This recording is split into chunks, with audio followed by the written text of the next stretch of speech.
Hello, friends. Welcome to another learning workshop. Friends, this one is an extension of what we just learned in our previous workshop on savoring. Here, I would like to share with you some simple methods through which you can get started. And you may not really, right now at the moment, as you're watching this video, may have something very pleasant where you can start to practice it. My intention here is to share with you some basic fundamental steps that you can imbibe in your life, in your daily life, and begin your journey of adapting savoring as an approach in your life. So be with me and make notes. If you have a book handy and a pen handy, just grab a notebook and make notes, or you can pause the video. And this little simple steps will help you cultivate this technique and adapt it in your life. So let's get started and see what it entails. So pause for a minute, and this is how you begin. So when you are eating, you want to, you're enjoying your lunch. Let's say you're enjoying your lunch or your dinner, or you're going for your friend's party, or you are at a park, or you're enjoying a sunset or a morning rise sunshine, or you're taking a walk, or you're doing your favorite painting, or you're reading something. If you really want to adapt savoring in your life as an approach, as a way of life, find something pleasant and notice. It can be a warm cup of tea.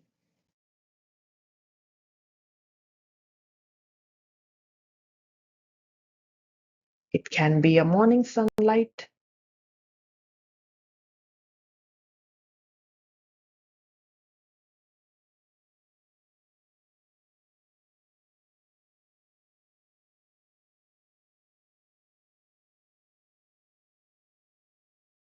It can be a kind message.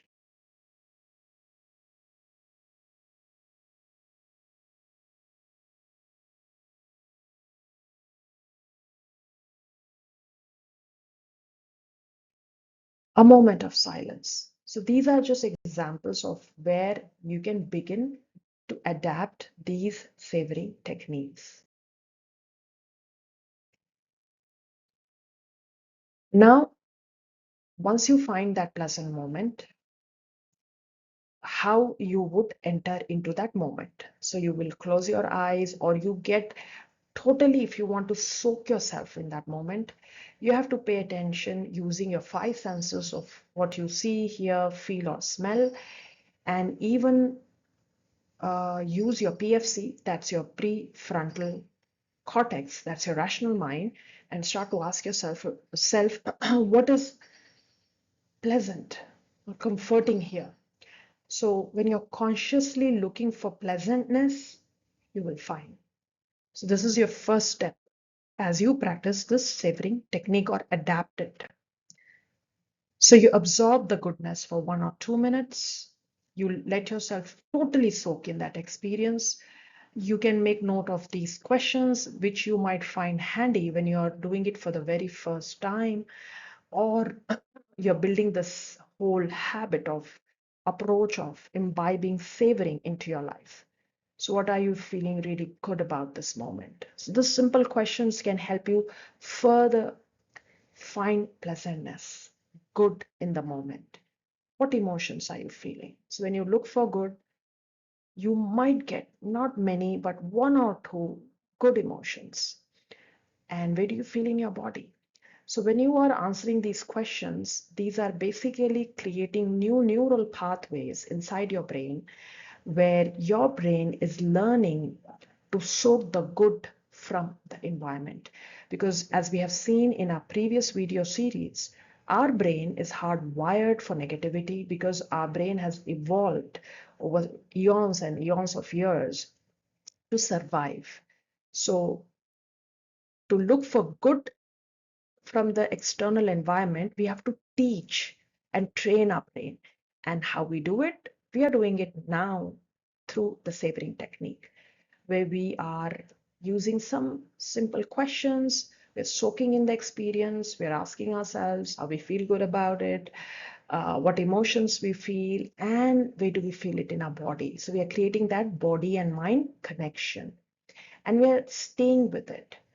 So this set of activity over a repeated period of time, when you do it with a warm cup of coffee, a morning sunshine, or a moment of silence, you will find that your brain is learning new ways of appreciating and looking for the good because it's hardwired to negativity. So we are helping the brain unlearn the negativity and more get learned or uh, influence towards looking for good from the external environment. You can also use this where you can say it to yourself, because when we speak, our subconscious keeps on registering everything that we talk to ourselves. So our brain is always listening, as Dr. Amen says. This is a book also written by him. He's a amazing doctor, a psychologist, and our brain is always listening. So whatever we tell our mind, and it is getting registered in our subconscious mind. So when you mentally say, wow, this is a good moment, I'm enjoying it, this is so good, it is listening. So do not underestimate when or whatever you tell yourself, it has an impact. And in the savoring approach, you are training your mind to look for good, say the good, feel the good. And with consistent practice, this is how you would create this bank of positivity, which will then help you appreciate all the good in your life and train your brain to inculcate or imbibe a very pleasant attitude in life. Let's now understand the neuroscience of savoring. One of the most best things that savoring does, and why we should constantly practice it, it activates our reward system. So when we keep looking for the pleasurable, good, or meaningful moments, our brain reward pathways, especially in our ventral striatum and our prefrontal cortex, they become active.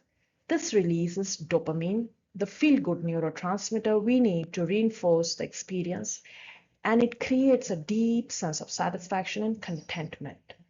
So you feel, as a result, uplifted, more motivated, and emotionally nourished. So savor more so that you activate your dopamine release. Next, it also involves engagement of our prefrontal cortex. That's our conscious awareness. So our PFC, it is usually here. This is the front part of our brain. This is where it is. This prefrontal cortex help us reflect, plan, stay mindful. And when we practice savoring and adapt that in our life, it strengthens this region. So when you intentionally direct your focus to the positive, you're intentional about it. It supports your emotional regulation, make it easy for you to override your negative thoughts, get out of that negative thought loop, and you get a better control over your emotions, and it also helps reduce your reactivity. Finally, savoring also helps in neuroplasticity, where it's rewire our brain for positivity. Now, with repeated savoring, we are strengthening our neural pathways, which are associated with joy, gratitude, and peace. This is part of neuroplasticity, which is where we are teaching our brain to rewire itself. Because the more you're placing your attention to joy, gratitude, all those pleasant, good things in life, you now start to notice as a result of it that there's more good in life, even in tough times. This is a key trait of resilient people. And as I shared with you my own story, to the person I was many years ago, almost 10, 15 years ago, to what I am, I would give 90% of that credit to the savoring techniques that I've adapted in my life. So go for it, friends. I am a live example of a rewired brain for positivity. Savoring also helps calm our amygdala, which is our emotional brain center. It's also our alarm center in the brain, which often induce anxiety. So this amygdala constantly scans for threats in the environment, and it's hyperactive during stress. When we adapt savoring, it helps us calm this response by shifting our focus from danger to safety. And when you practice it regularly over time, our brain, you will find, becomes less reactive to everyday stresses. So as a result, you feel safer, more at ease, and little less hijacked by this fear or anxiety through this almond-shaped amygdala. Savoring literally rewires our brain, literally. So if you really want to move away from that victimhood survival mode and always stuck in that loop of negativity and want to be a person who's happy in your own space, to a thriving mode where you have calm, clarity, and inner strength, savoring is what you need to practice, my friend. You need to adapt that in your life and build your resiliency and promote your mental health and well-being. So go for it. If you have any questions on how can you practice or you need help, I'm also going to share my coordinates here because as a coach and also a CBT therapist, I help my clients conquer self-doubt, heal burnout, and find career clarity, specifically when your career is going through a career stagnation.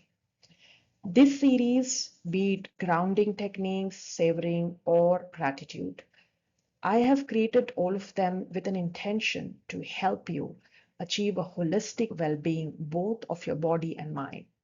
If you want to learn more, I'm leaving my coordinates here and I look forward to speak to you. Thank you.